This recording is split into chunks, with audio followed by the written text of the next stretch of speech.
everyone. Today is World Oral Health Day, and we have with us a very special guest, Dr. Divyani Singh. So Divyani Singh ji is a pedodontist. So सबसे पहले तो समझते हैं doctor साहब से कि doctor Divyani, who is a pedodontist and how are they different from a regular dentist that we visit to? जैसे कि आपको नाम से समझ में आ रहा है, वर्ड में आ रहा है पेडोडेंटोंटिस्ट, मतलब कि it covers a child dental health. तो ये बहुत ही एज डिफाइंड स्पेशलिटी होती है। मींस 0 मंथ से आप जब तक बच्चा आपका एडोलेसेंट स्टेज में नहीं जाता है तब तक उसकी पूरी डेंटल हेल्थ हम लोग यानी कि पीडियाट्रिक डेंटिस्ट देखते हैं। और ये एज डिफाइंड इसलिए है क्योंकि डिफरेंट इसलिए है क्योंकि हम लोग सिर्फ ट्रीटमेंट नहीं करते और दूसरी फील्ड्स की तरह। इसमें हम लोग बहुत ही प्राइमरी लेवल पे या तो उसको इंटरसेप्ट कर देंगे या तो प्रिवेंट कर देंगे। तो ये सिर्फ और सिर्फ ट्रीटमेंट वाली फील्ड नहीं है। Prevention, interception as well as एक बहुत ही अच्छी ओवरऑल ओरल हेल्थ के लिए ये फील्ड बहुत इंपॉर्टेंट होती है। बीइंग मतलब आप बहुत ही इनिशियल स्टेज से आप चाइल्ड को ट्रीट कर रहे हैं, आगे वो एक हेल्दी अडल्ट में चेंज हो जाएगा। Wonderful, that is very important Divyani ji. कि अगर हम स्टार्टिंग में जो फाउंडेशन ईयर्स है बच्चों के, जब प्रॉब्ली हमें उनको एक अच्छा ओरल हेल्थ केयर रूटीन देना है, so it is very important कि अगर हमें किसी एक्सपर्ट की ओपिनियन मिलती है, हमें किसी एक्सपर्ट से गाइडेंस मिलता है, सो यंग पेरेंट्स के लिए भी बहुत ही ईजी होता है। So coming to the point of young parents, तो यंग पेरेंट्स जिनके बच्चे छोटे हैं, इन्फेंट्स, टॉडलर्स, तो उनके लिए आप क्या सजेस्ट करोगे कि व्हाट शुड और how should they incorporate oral health care for the young children? सबसे पहले तो जो हमें अमूमन लोगों को नहीं पता होता है कि फर्स्ट डेंटल विजिट एक चाइल्ड की कब होनी चाहिए। तो अगर कोई डेंटल इशू नहीं है, क्योंकि आपने कई बार देखा होगा या कबीर दास का सुना होगा आपने कि वो दांतों के साथ में पैदा हुए थे। तो अगर वैसी कोई प्रॉब्लम नहीं है इन्फेंट में, तो आपकी जो फर्स्ट विजिट होनी चाहिए वो as soon as the first tooth erupts, that can be 6 month of age. First visit आपकी या तो तब होनी चाहिए, अदरवाइज अगर बहुत लेट आपने किया तो फर्स्ट बर्थडे। आपकी फर्स्ट विजिट चाइल्ड की डेंटल हेल्थ के लिए यही होनी चाहिए और ये बहुत ही इंपॉर्टेंट होती है फॉर अ स्ट्रॉन्ग फाउंडेशन। जो सबसे इंपॉर्टेंट चीज थी वो मैंने आपको बताई। उसके बाद जब आप बात करते हैं एक इन्फेंट ओरल हेल्थ के लिए, तो आपको पता होगा कि इन्फेंट जो है वो सिर्फ और सिर्फ एक्सक्लूसिव, अगर आप ब्रेस्ट फीडिंग की बात करें या फॉर्मूला फीड की, तो वो मिल्क पे रहता है। तो और मिल्क आपको जान के थोड़ा सा हैरानी होगी कि बहुत ही लविंग फूड होता है बैक्टीरिया के लिए। तो ब्रश आप नहीं करा सकते ऑब्वियसली क्योंकि उसके में टूथ नहीं है, बट जो हम लोग नानी दादी के टाइम से जानते थे, कॉटन का क्लॉथ हमने रैप किया, क्लीन क्लॉथ, या कॉटन आपने जो हमारा फाइबर वाला होता है उसको रैप किया, और दैट शुड बी स्टेरिलाइज्ड और यू कैन से क्लीन, और उसके गम पैड को हल्का सा हमने वाइप कर दिया क्लीन वार्म वाटर से, and that is more than enough for a child जो कि ब्रेस्ट फीड कर रहा है या फॉर्मूला फीड पे है, एक्सक्लूसिव मतलब मिल्क पे है। उसके बाद आप बात करते हैं जब बच्चा ब्रेस्ट फीडिंग के बाद वीनिंग पे जाता है, मींस आप उसको सेमी सॉलिड फूड इंट्रोड्यूस करते हैं, और होपफुली अगर बहुत डिले नहीं है तो फर्स्ट टूथ जो नीचे का है वो उसका इरप्ट हो जाएगा। जैसे ही आपका टूथ इरप्ट हुआ, हार्ड टिश्यू आया, मींस जो बैक्टीरियल फ्लोरा है वो अब चेंज होगा, तो आपको टूथब्रश इनकॉर्पोरेट करना है। बहुत ही सॉफ्ट ब्रिसल्स वाला, या आज हमारे मार्केट में ऐसे फिंगर ब्रशेस आते हैं, आपने ऐसे फिंगर में उसको पहना और उससे क्लीन कर दिया। अभी आपको टूथपेस्ट यूज करने की कोई जरूरत नहीं है। ये हो गया आपका 6 मंथ से लेकर के 1 ईयर तक का टाइम। तब तक जब तक आपका बच्चा इंस्ट्रक्शन फॉलो नहीं करता to spit out the toothpaste, तब तक आप ऐसे ही उसका टूथ क्लीन करेंगे।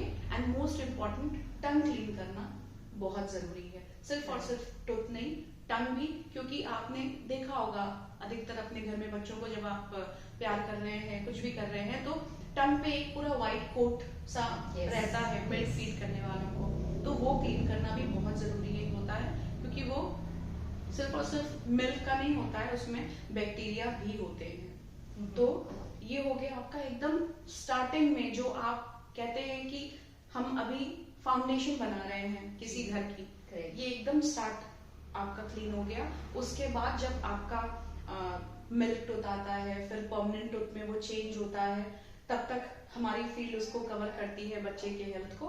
तब उसके बाद फिर आप 3 साल के बाद से जब आपके इंस्ट्रक्शन वो फॉलो कर लेगा, तब आप फ्लोरिडेटेड टूथपेस्ट यूज कर सकते हैं, और that to be smear layer. As soon as age progresses आप उसको पी साइज अमाउंट में चेंज कर सकते हैं। ब्रश आपका बहुत ही सॉफ्ट होना चाहिए, और जो ब्रशिंग टेक्निक होगी वो सर्कुलर मेथड होगी। मीन्स कि ये आपका अगर ब्रश है, ये आपका ओरल कैविटी है, तो आपको सिंपल सर्कुलर मोशंस लेने हैं, and that is sufficient for a primary teeth. Means 20 teeth जिस बच्चे के मुंह में प्रेजेंट है, वो सिर्फ प्राइमरी टीथ होते हैं, मिल्क टीथ होते हैं, और उसके लिए सर्कुलर मेथड से अगर आप क्लीन कर रहे हैं, that is more than sufficient. Wonderful. So that's quite an advice कि बच्चों की एज प्रोग्रेशन के हिसाब से किस तरीके से हमारी भी ओरल हेल्थ केयर प्रैक्टिसेस जो है उनके साथ में इवॉल्व होती जानी चाहिए, किस तरीके के ब्रशेस यूज करने चाहिए, क्लॉथ से लेकर के फिंगर ब्रशेस। सो दिव्यानी जी, मुझे बताइए कि जब बच्चों की टीथिंग शुरू होती है तो कई बार बहुत डिस्कम्फर्ट देखा गया है, बच्चे बहुत डिस्कम्फर्ट में होते हैं, पेरेंट्स भी काफी पैनिक करते हैं उस समय पे। Anything to ease that discomfort, बच्चों को हम कैसे उस समय पे कंफर्टेबल बना सकते हैं, specially during this teething phase? देखिए, टीथिंग ऐसा नहीं है कि 6 मंथ में टीथ आने वाला है तो तभी से स्टार्ट होगा। आप कई बच्चों में ड्रूलिंग ऑफ सलाइवा 4 मंथ में भी देखते हैं, 3 मंथ में भी देखते हैं, तो that is starting of teething only. और बच्चा ईयर के पास रब कर रहा है, रैशेस हैं चीक पे, या कुछ रेडनेस है, फ्लशेस टाइप के दिख रहे हैं, that is all part of teething. यहाँ तक कि कुछ पेरेंट्स कंप्लेन करते हैं डायरिया का भी, तो ऑब्वियसली अगर डायरिया या टेम्परेचर तक जा रहा है बच्चे को, मतलब फीवर आ रहा है स्लाइट, तो आप मेडिकेशंस लेंगे, चाहे एंटीपायरेटिक, प्लेन आप जो हम क्रोसिन या पैरासिटामोल कहते हैं वो यूज कर सकते हैं, और डायरिया के लिए आप डॉक्टर से कंसल्ट कर सकते हैं। लेकिन अगर बस ये है कि बच्चा क्रैंकी हो रहा है और आपको थोड़ा लग रहा है कि बच्चा पेन में है, तो यूजिंग पैरासिटामोल, आप उसके अलावा आप एक क्लोथ कुछ रैप कर सकते हैं अपने फिंगर में, और जेंटली उसको हल्का सा मसाज दे सकते हैं गम्स में, क्योंकि रब करने की वजह से उसको थोड़ा सा सूदिंग इफेक्ट आएगा। और फ्रीज में रखा हुआ, मैं चिल्ड नहीं बोल रही हूँ, एक मतलब कि कोल्ड टेम्परेचर का कोई भी वेजिटेबल या कोई भी, आजकल हमारे पास इतने सारे मार्केट में टीथिंग वाले टॉयज आ रहे हैं, आप उसको दीजिए, वो बाइट करेगा और उसको सूदिंग इफेक्ट मिलेगा। Wonderful. That's quite a pertinent advice, Dr. Sahab, कि we can give them a little cold, not really chilled, but थोड़ा cold if we keep their teething toys. Little add on कि जो लोग उसमें sugar की चीजें कुछ ऐड करके दे देते हैं या हनी डाल करके दे देते हैं टीथर या पैसिफायर में, that is not good for child. Wonderful. So please take note, parents, कि this should be avoided, कि किसी भी तरीके का स्वीटनर उसमें डाल करके we should not give it to such young children. So ये तो बात हुई हमारे छोटे बच्चों की जिनकी टीथिंग हो रही है। Coming to mid schoolers, जो मिड एज ब्रैकेट वाले बच्चे होते हैं, जिनके मिल्क टूथ आए हैं, they start breaking off also, तो उस केस में किस तरीके का एडवाइस आप दोगे पेरेंट्स को? एंड आई एम श्योर बच्चे भी उस समय तक समझने वाले इतने हो जाते हैं कि they can follow your instructions. So what advice would you give to those parents and children? देखिए, जो ये प्री स्कूल वाली एज होती है, वो तो मतलब ठीक है, बच्चा घर में है, 24 आवर्स आपके सामने है, आप उसको अच्छे से इंस्ट्रक्ट कर रहे हैं, लेकिन जब बच्चा एक बार स्कूल जाने लगता है तो उसकी जो हैबिट्स हैं फूड हैबिट्स वो भी चेंज होती हैं, वो ज़्यादा स्नैकिंग हैबिट में जाता है, स्वीट बेवरेजेस सबकी तरफ अट्रैक्ट होता है क्योंकि पीयर इन्फ्लुएंस अब आने लगता है। They feel you know cool कि हाँ we are having cold drinks in a group. तो जब आपका डाइट पैटर्न भी चेंज हो रहा है, ज्यादा शुगर हैबिट आपका आ रहा है, तो आपको कहीं ना कहीं अपने बच्चे को स्टार्टिंग से ही ओरल हेल्थ का इम्पोर्टेंस बताना पड़ेगा कि आगे जाकर के आपको ये कैसे इफेक्ट कर सकता है। तो अगर बच्चा आपका अवेयर है तो एटलीस्ट वो हाँ ऑब्वियसली ब्रश नहीं कर सकता स्कूल में, बट वो स्विश कर सकता है, swish and spit, swish and swallow, हल्का सा अगर मुंह में भी पानी उसने ले लिया तो उसके हेल्थ के लिए बेटर होगा। मैं ये नहीं कह रही हूँ कि बहुत अच्छा होगा, बट हाँ बेटर होगा। और दूसरी चीज की twice a brush morning and then before going to bed, ये बहुत इंपॉर्टेंट है। चाहे किसी भी एज के आप पेशेंट की बात करें, चाहे बच्चे की चाहे बड़े अडल्ट की, 2 टाइम ब्रश इंपॉर्टेंट है। उसके मतलब वो सबसे प्राइमरी ट्रीटमेंट है किसी भी चीज को प्रिवेंट करने के लिए जी। और फिर उसके बाद हम लोग ये कर सकते हैं कि स्कूल से रिक्वेस्ट कर सकते हैं कि प्लीज थोड़ा सा आप इनके डाइट पैटर्न पे कंट्रोल कर सकते हैं। कैंटीन में जो स्कूल में जो फूड मिलता है उसमें थोड़ा सा आप कंट्रोल कर सकते हैं फूड में, क्योंकि स्कूल भी बहुत बड़ा रोल प्ले करता है आपके बच्चे के ओवरऑल डाइट पैटर्न में। एब्सोल्युटली आई एग्री बिकॉज एक काफी major part of the day बच्चे स्कूल में स्पेंड करते हैं और वहाँ पे उनकी ईटिंग हैबिट्स भी डेवलप होती हैं अपने पीयर ग्रुप को देखते हुए। So that is very very relevant. So at what age आप सजेस्ट करते हो कि पेरेंट्स को फ्लोराइड बेस्ड टूथपेस्ट जो यूजुअली हमें मार्केट्स में मिलते हैं, at what age should parents start using those fluoride based toothpaste for children? You can say 3 years, और मे बी आपका चाइल्ड इतना मतलब इंटेलिजेंट है कि वो और थोड़ा पहले भी आपके इंस्ट्रक्शंस को फॉलो कर रहा है, तो that is the age you can start with the fluoridated toothpaste. Wonderful. And what kind of decays या व्हाट काइंड ऑफ प्रॉब्लम्स आप, आई एम श्योर आप इतने बच्चों के साथ इंटरेक्ट करती हैं और different ages, parents coming with different problems, सबसे कॉमन प्रॉब्लम्स आपको क्या दिखती हैं बच्चों में ओरल हेल्थ से रिलेटेड? डेंटल केरीज सबसे कॉमन प्रॉब्लम है, डेंटल केरीज, क्योंकि पेरेंट्स अवेयर नहीं है। उन्होंने कोई व्हाइट स्पॉट देखा, नेग्लेक्ट किया, तब तक नेग्लेक्ट किया जब तक वो ब्लैक स्पॉट में या बहुत बड़े ब्लैक होल में चेंज नहीं हुआ। जब तक बच्चे ने कंप्लेन नहीं की पेन की, तब तक उनको समझ में नहीं आता है। और बहुत बड़ा रीजन है कि ये ओवरऑल हेल्थ को इफेक्ट कर रहा है आजकल के बच्चों को, क्योंकि उनका डाइट पैटर्न भी चेंज हो गया है। और अगर क्लीनिंग भी अच्छी नहीं होगी, उतना बच्चा मतलब नेग्लेक्ट रहेगा कि जरा सा एक वाइट स्पॉट ही तो है या ब्लैक स्पॉट ही तो है, दूध के दांत हैं गिर जाएंगे, तो वो वाला कंडीशन में थिंग्स यू नो हैम्पर हो रही हैं। तो सबसे ज्यादा डेंटल केरीज है जो कॉमन है इस समय बच्चों में। Can you talk a little more about dental caries की पेरेंट्स को कैसे पता लगे कि इनिशियल सिम्टम्स क्या होते हैं डेंटल कैरीज के, कि जिसको देख करके पेरेंट्स अवेयर हो जाएं कि they should take them to the dentist? Actually जो ये हमारी बहुत स्टार्टिंग एज होती है मिल्क टीथ वाली, उसमें आपको सबसे पहले कुछ वाइट कलर के चेंजेस दांत में, टूथ में, फ्रंट टूथ में दिखने लगेंगे।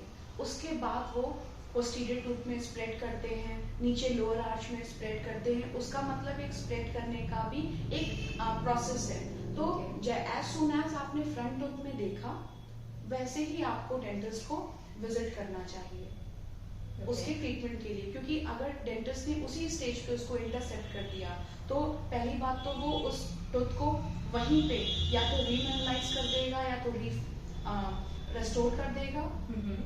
एटलीस्ट वो आपका जो डिजीज टूथ है वो बैक्टीरिया फ्री हो जाएगा, और आपको या तो वो फ्लोराइड अप्लाई करने के लिए देगा या सीलेंस अप्लाई करने के लिए देगा।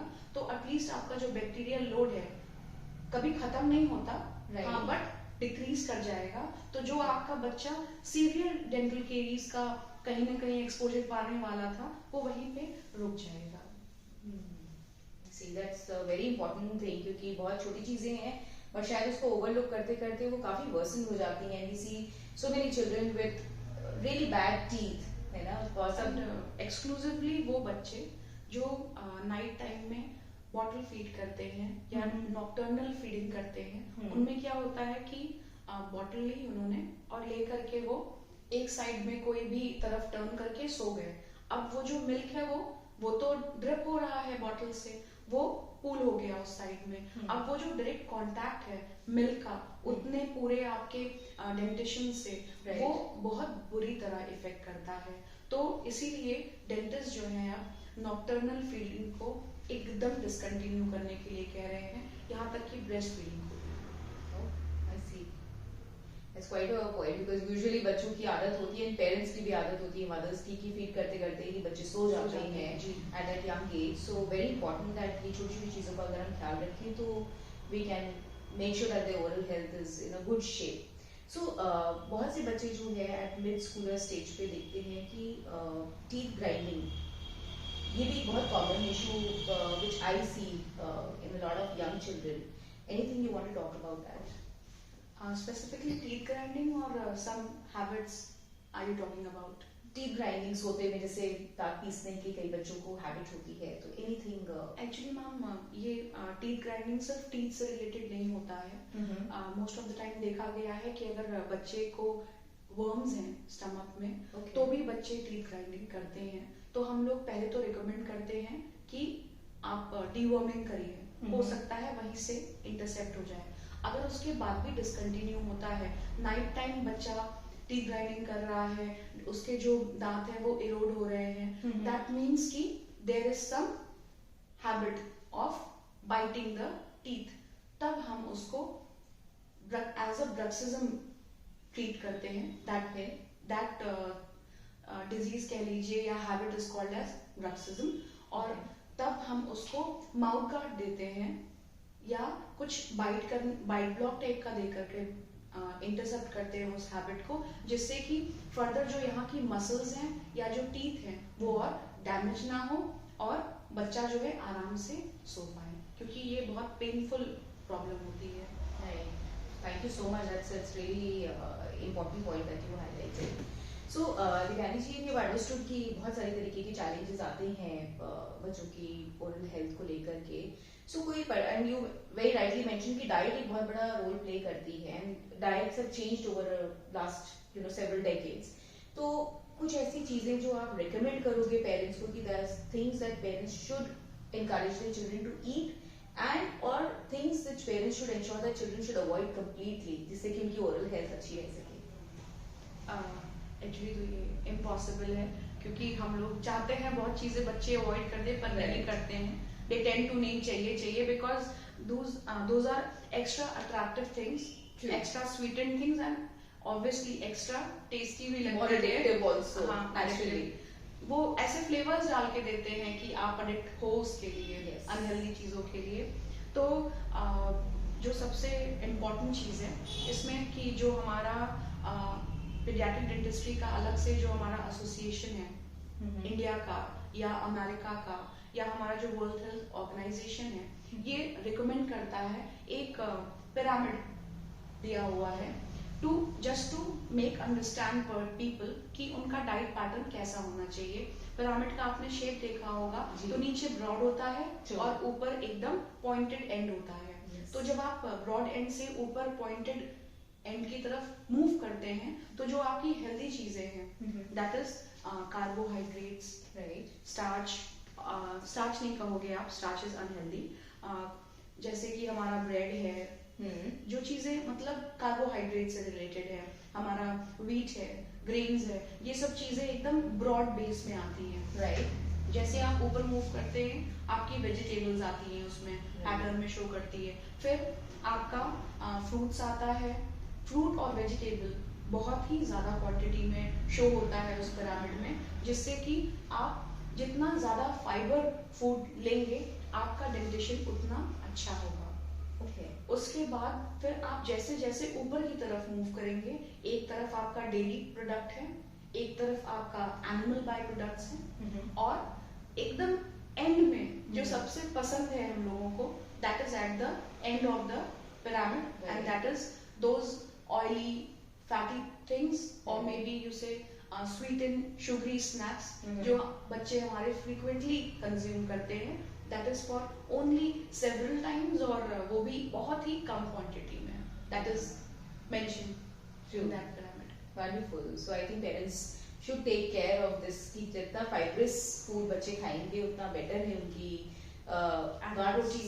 Yes, so protein and fibrous food, so not just good for their overall health but उनकी oral health care के लिए भी उतना ही important है। And avoiding completely fried and sugary food, so not completely avoiding but of course एक controlled मात्रा में अगर हम ensure करें कि बच्चों का usage रहे, so that is going to be good for their oral health. So we've talked about infants and toddlers, we've talked about middle schoolers. जब बच्चे टीनेज में प्रोग्रेस करते हैं, दे आर हिटिंग प्यूबर्टी और just about to hit puberty, क्या उस समय भी कुछ चीजों का ध्यान रखना चाहिए हमको रिगार्डिंग देयर ओरल हेल्थ? वो बहुत इम्पोर्टेंट एज होती है ना, क्योंकि उसमें सबसे ज्यादा हार्मोनल चेंजेस हो रहे होते हैं, ग्रोथ हो रही होती है बच्चे की, और उसको चीजें उतना समझ में नहीं आती क्योंकि वो बिल्कुल पेरेंटल इन्फ्लुएंस से हटके टोटल पीयर इन्फ्लुएंस पे चले जाता है। उसको बाहर की चीजें सारी अट्रैक्ट करती हैं, घर की चीज नहीं समझ में आती है, वो दैट इज अ एज। और उस टाइम पे ग्रोथ की वजह से इतना ज्यादा फिजिकल चेंजेस हो रहे होते हैं कि वो कहीं ना कहीं साइकोसोशल के साथ साथ आपके खुद के मतलब सेल्फ की मैं कैसे दिख रहा हूँ, दिख रही हूँ, वो बहुत इम्पोर्टेंट टाइम होता है। क्यों? क्योंकि आपके जॉज ग्रो कर रहे हैं, आपका डेंटिशन का पैटर्न चेंज हो रहा है, आपका फेस ग्रो कर रहा है, क्योंकि वो ग्रोइंग एज है, correct? That is 12 to 17 years of age. तो उस टाइम में सब चीजें फिजिकली, इमोशनली, हर चीज इतनी ज्यादा चेंज हो रही होती है कि बच्चे को बहुत ही जरूरी है अपना ओरल हेल्थ का भी ध्यान देना। इसीलिए उस टाइम पे केरीज तो होता ही है, एक जो आपने प्राइमरी डिजीज आपने देखी सिंस स्टार्टिंग। सेकंड आपका माल ओक्लूजन की तरफ बच्चा जा रहा है, जॉज बड़े हैं और दांत जो आपके डेंटिशन है वो आपके इरेगुलर टीथ दिख रहे हैं, फ्रंट का टूथ आपका ज्यादा बड़ा है, स्पेसिंग है, या मतलब कुछ ऐसी चीज की मैं अच्छी नहीं दिख रही हूँ, करेक्ट? तो माल ओक्लूजन बहुत बड़ा एक प्रॉब्लम देखा गया है इस एडोलेसेंट वाली एज में, जब वो इनसिक्योर हो रहे होते हैं अपने लुक्स को भी लेकर के। तो ये सब मतलब ये जो ग्रोइंग वाली एज है, अगर इसी टाइम पे आपने बच्चे के अंदर देखा कि वो इनसिक्योर है या उसको ऐसी कोई प्रॉब्लम हो रही है, तो वहीं पे उसको इंटरसेप्ट करके आपको ऑर्थोडोंटिक ट्रीटमेंट के लिए कंसल्ट करना चाहिए। या आप एकदम ऐसी एज में है कि ग्रोथ जस्ट स्टार्ट हुई है, तो उसको हम लोग भी इंटरसेप्ट कर सकते हैं एज ए पीडियाट्रिक, क्योंकि हम लोग प्रिवेंट भी करते हैं rather than going into a big irregular things, right? आपको पहले ही हमने इंटरसेप्ट कर दिया, तो now you have a good arrangement of set of teeth. So इस केस में या rather I would say generally एक क्या रेगुलरिटी के साथ में पेरेंट्स को इंश्योर करना चाहिए dentist visits? So at what intervals is it recommended? Ma'am देखिए, जैसे कि अभी हम लोगों ने बात की हार्मोनल इम्बैलेंसेस एंड ऑल इस एज में होता है, तो उन सब बच्चों में हार्मोनल चेंजेस की वजह से प्यूबर्टी स्टेज में देखा गया है जिंजाइवल मींस जो आपका सॉफ्ट गम्स होते हैं, मसूड़ा जिसको हिंदी में कहते हैं जी, या पेरिडोंटल इश्यूज जो हमारा बोन और जिंजाइवा को जोड़ता है ऊपर का एरिया, वो सब में प्रॉब्लम देखा गया है इस स्टेज में। तो अगर आप अपने बच्चे को देख रहे हैं कि ऐसी चेंजेस हो रही हैं, बच्चे को गम्स में प्रॉब्लम है, ब्लीडिंग हो रही है, दैट मीन्स कहीं ना कहीं बच्चे का डेंटिशन इफेक्ट हो रहा है, हेल्थ प्रॉब्लम कर रहा है। तो आप ऐसे बच्चों को frequently, that can B 3 months, that can be 6 months, वो आपका डेंटिस्ट आपको बेटर देख करके बताएगा कि आप रिस्क प्रोन कितना हो, उस हिसाब से आपका पीरियड डिसाइड होगा विजिटिंग का। अदरवाइज रिकमेंडेड है कि आप 6 months से लेके 1 year तक एक बार डेंटल विजिट आप कर लीजिए, जिससे कि कोई भी प्रॉब्लम स्टार्ट होने के पहले ही इंटरसेप्ट कर दे डेंटिस्ट आपका। Right, so at least 6 months to 1 year का एक हेल्दी टाइम फ्रेम है, और अगर रिस्क ज्यादा है तो 3 months भी हो सकता है। देन डिपेंडिंग ऑन अगर पर्टिकुलर इशू है तो फिर आपका dentist would recommend you better. So that's a good point doctor Divyani. So now coming towards the end of the interaction, anything that you want to tell our parents कि वो किस तरीके से हेल्दी ओरल केयर का habit inculcate करें अपने बच्चों में, अपने लिए भी and then of course in their children, और कैसे उसको इनकलकेट करें, if you want to give some advice to that? Actually ma'am, सारे आप मेजर्स ले रहे हैं, सब कुछ स्टार्टिंग से आप बहुत हाइजीन अच्छी मेंटेन कर रहे हैं, दैट इज वेरी गुड, सब कुछ अच्छा है। बट अगर आपको अपने चाइल्ड को सिंस बर्थ, या कह लीजिए कि जब उसको सेंसेस इतने हैं कि वो आपको देख रहा है, Sure. तो आपके घर में मम्मी या पापा उसके सबसे पहले इन्फ्लुएंसर होते हैं, True. राइट? हीरो, या आप कह लीजिए मतलब कोई भी इन्फ्लुएंस करने वाली पर्सनालिटी जो उसके लिए एक आइडियल फिगर होती है। तो बिफोर गेटिंग इनटू कि ऐसा करो वैसा करो, first you follow all the measures. Very true. आप अपना ओरल हेल्थ अच्छा रखिए, उसके सामने सारी चीजें करिए, 2 टाइम ब्रश करिए। आपने कुछ मीठा खा लिया, आप ब्रश नहीं कर सकते, आपने स्पिट कर दिया, आप अपना ध्यान दे रहे हैं, ऑब्वियसली वो बच्चा आपको देख करके इन्फ्लुएंस होगा और आगे जा करके वो करेगा। तो पहले एज अ सेल्फ इंडिविजुअल आप खुद को इतना स्ट्रॉन्ग करिए कि आपको खुद आपका बच्चा फॉलो करे। That's a very pertinent advice. I think not just for oral health care. I think this is important for all areas of life. In कि जब आप personality बिल्कुल development, बिल्कुल कि जो चीज़ आप चाहते हैं आपके बच्चे करें, तो रोल मॉडल बन करके पहले आपको उनके सामने वो चीज़ करनी है, so that they can follow you easily. So thank you so very much, Dr. Devyani. It was quite an insightful session and बहुत सारे takeaways for our young parents as well as parents of children with need schoolers and teenagers as well, and lessons for us as well, for adults. So thank you so very much and thank you for giving us time.